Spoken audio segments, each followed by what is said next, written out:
The last time I preached from the commandments, directly from Exodus, was while I was serving a church in northern Missouri. I had only been at that congregation a matter of a few weeks. The congregation wasn't used to me.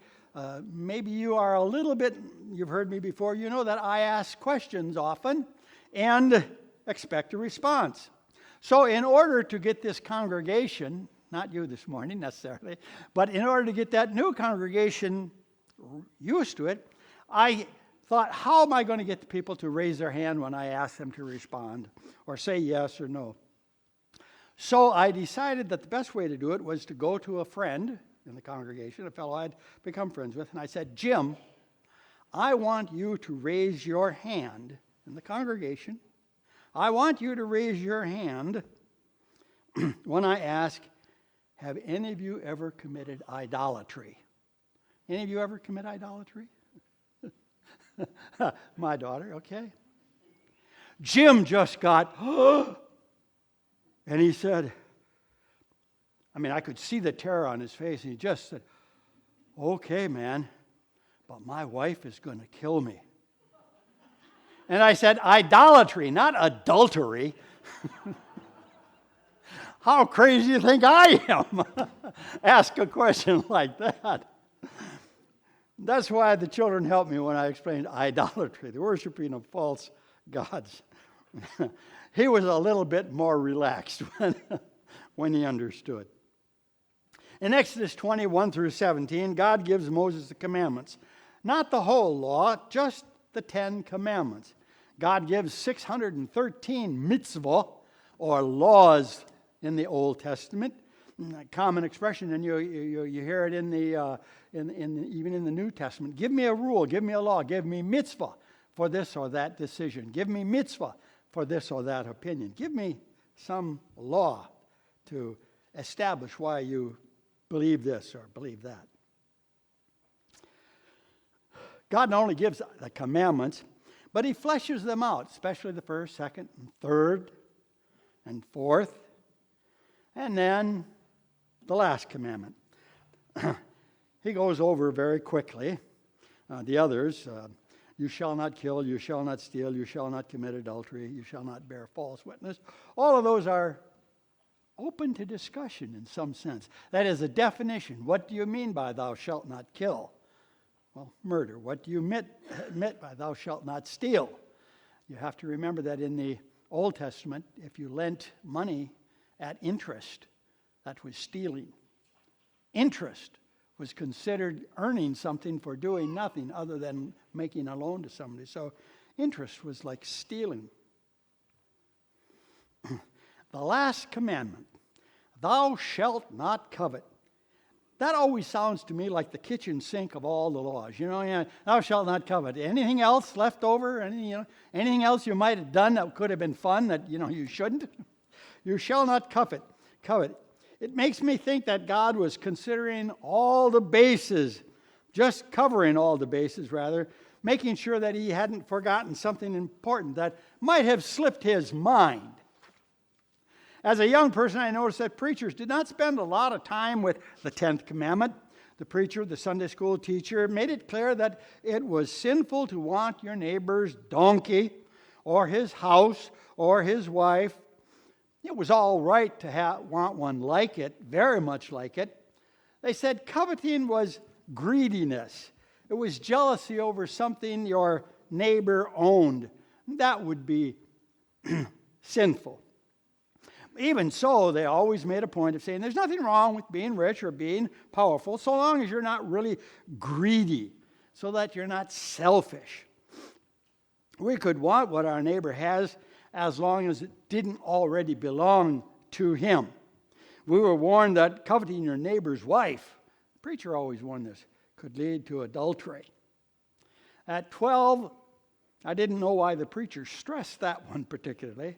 After all, God seems to make that clear in the 6th commandment, thou shalt not commit adultery. Is God doubling down on that one? Is that one especially offensive? Why does the preacher?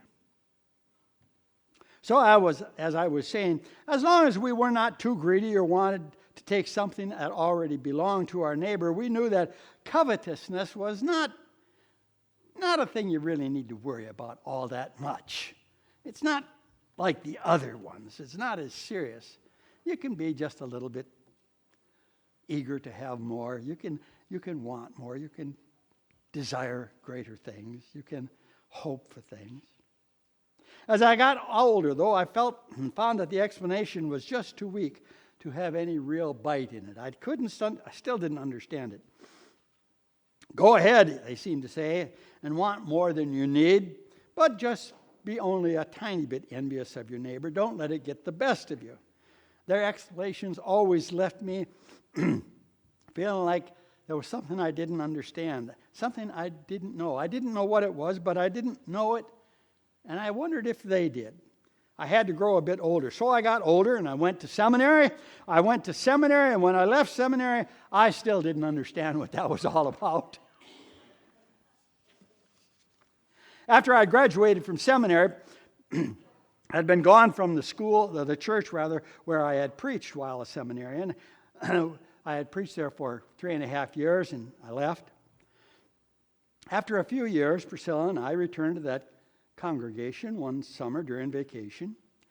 Friends of ours in the congregation had kind of been whining and complaining that their new preacher was not very good at all.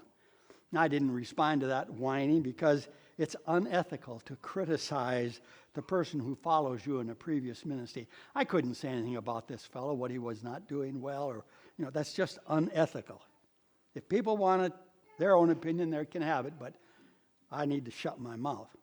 However, Priscilla and I did attend the worship service, and I heard him preach. He was awful.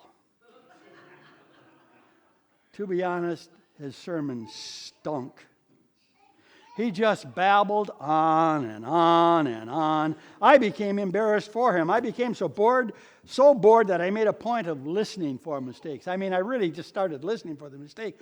And I remember he said and did things that were just plain wrong. I thought, oh, Lord, how can anybody have such a pathetic public offering of God's word to people? It was terrible. As Priscilla and I went out to the car after the sermon, I thought, well, I know I've got a lot to say about this guy.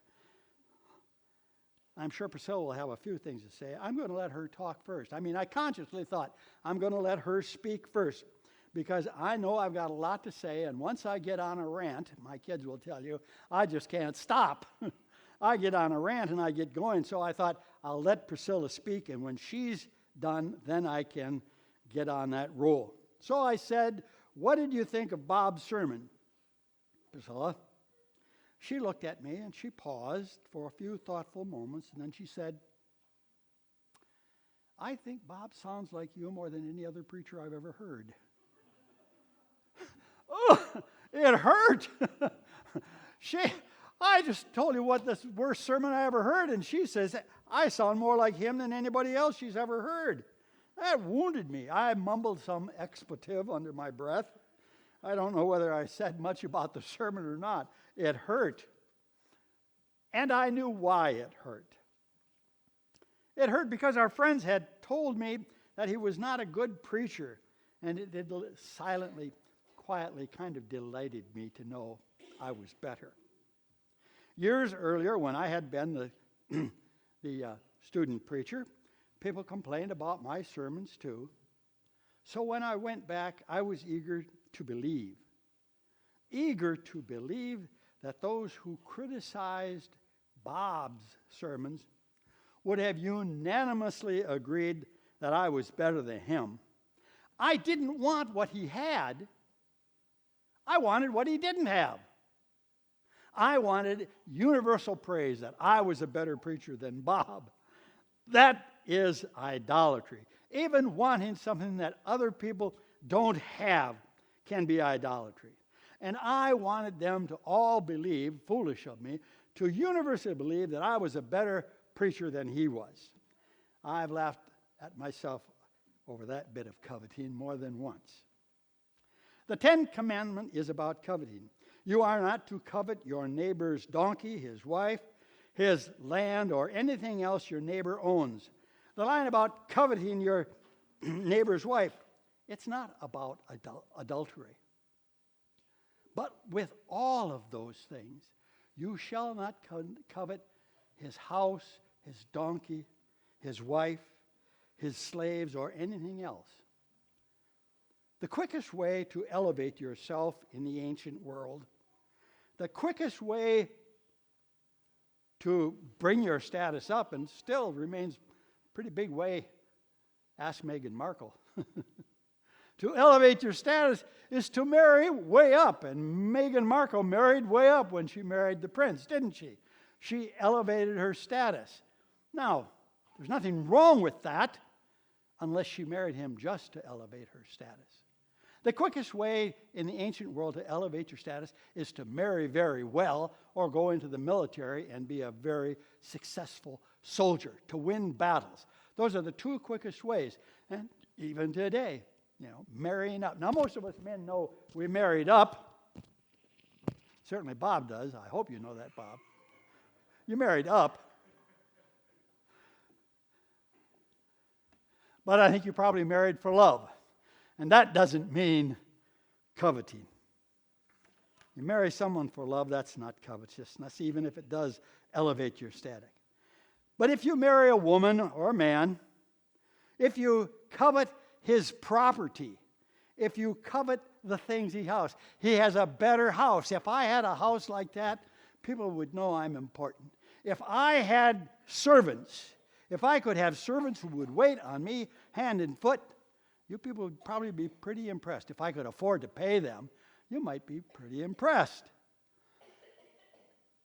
Coveting is wanting those things you may not possess, but coveting to such a degree that you're willing to do anything to get them. So if you marry a woman, in this case, who is beautiful, wealthy, well-placed in the community, has power and standing, you are automatically esteemed, elevated, lifted up. We sometimes are motivated to obtain things for the wrong reason. I may want a greater salary, not because I need more money, not because my needs are any greater than my neighbor's, but if I have a bigger salary than yours, if I'm making $2 million a year, I don't know any of you are, pretty good. That's pretty substantial. It makes me something more than you common people who are making your $100,000, $200,000 a year. If I have a wife who's a doctor, that kind of elevates me because we esteem doctors. We think they're very important. We think they're educated and intelligent. If I had a wife like that, that guy in the corner would really respect me because she's a doctor. The prohibition about coveting is a warning that we are not to desire a thing or a person simply because it makes us look better. Simply because it elevates us in a position that we could not have earned, could not have found in any other way. So that we find our motivation for even earning money or a better job or not learning to excel in our occupation or learning to excel in some field, but just doing whatever is necessary to get what we want. Do you remember Susan Smith? Anybody remember Susan Smith? I mean, that was the most hated woman in the country just a few years back. That ring any bells? Susan Smith was that woman. She was the mother who drove her car into a lake and drowned her 2 little children. And she said, oh, some big, black, scary man, some black man, wild hair, he carjacked my car and he stole it and he took the children in it. When they found the car in the lake, she said, oh, he must have, he killed him. He killed him. Well, it didn't take but 48 hours, and we discovered there was no big, black, scary man. No fellow with an afro who did anything wrong. she drove them into the lake and killed her 2 children. She was crying on television, and begging for her children to be returned when she knew they were dead. Now, if you paid much attention to this story, you know that she had a very, very sad life herself. It really is a tragic story. She is the classic story, Theodore Dreiser's American Tragedy. She was the American tragedy. But in the end, it boiled down to this. She was divorced. She had dated several fellows that she liked. She eventually was dating one fellow, hoping that he was going to marry her. She just wanted a husband, that's all. What most of us want, someone to love, a mate, someone who would say, I love you, and be there to protect and provide, take care. But this fellow finally said to her, I'm not going to marry you. I'm not going to marry you. I'm not going to raise some other guy's 2 kids. And it hit in her head that no one would ever marry her as long as she had 2 children. Great tragedy in this is that everybody agreed she was a good mom. She was a loving mother, always kind to her children, always taking care of them. But she killed her children because she was convinced that nobody would ever marry her with her 2 kids. Her coveting, only wanting what most of us have, a mate, became a crime. But before it led to a crime, before it was murder, it was simply coveting what she thought she could not have in any other way. Wanting a husband or a man, so much so that she killed her children for one. Do you remember Wanda Holloway? I'm not trying to pick on the women today, by the way. But Wanda Holloway was a Baptist woman. She was from Texas. She was the pianist at the church. Very, very involved in the whole of the church activities. She was a mother. She was a mother of a young girl, an 8th grader.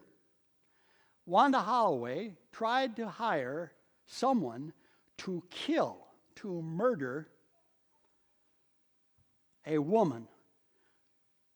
She wanted the woman murdered because the woman, the other mother, had an 8th grade daughter also.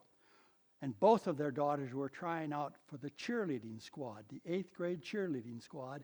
And the year that before, the 7th grade squad, Wanda Holloway's daughter had been beaten out on the cheerleading team by the girl whose mother Wanda wanted murdered. She didn't want to kill the young girl, but she figured if she killed the girl's mother, the girl would be too distraught, too upset, too overwhelmed to practice.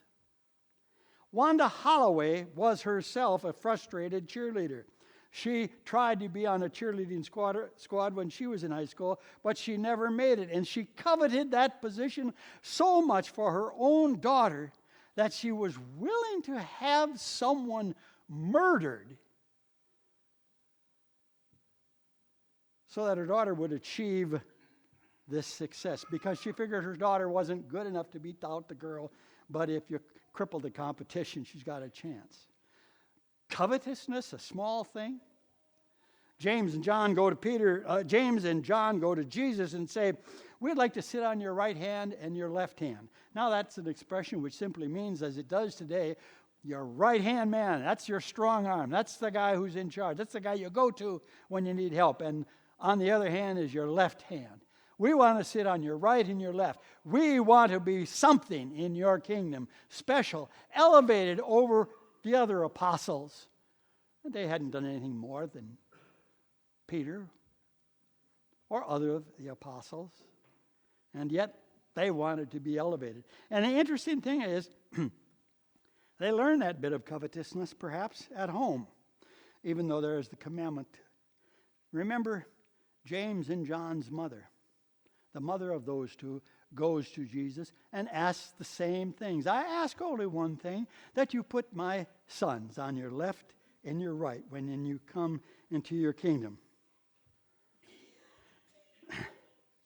Just grant them those seats. Covetous is wanting something you don't deserve. When I say you don't deserve, I don't mean that you are unworthy or morally inferior, or that you need to be born into a situation.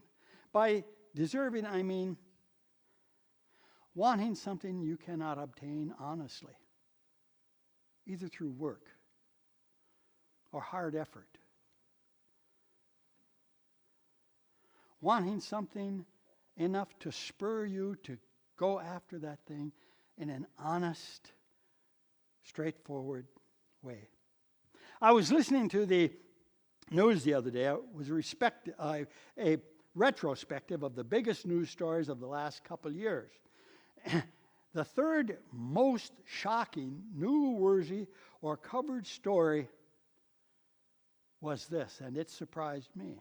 The news people said it was the way in which the wealthy, the ways in which the well-established, those people with prestigious names and important positions, paid bribes to falsify scores for their children, falsify ACT scores in order to get them into the best colleges, falsified grades, actually changed their high school grades so that they looked better to prospective colleges, falsified applications and asked that their children be given athletic scholarships in sports the kids hadn't even played.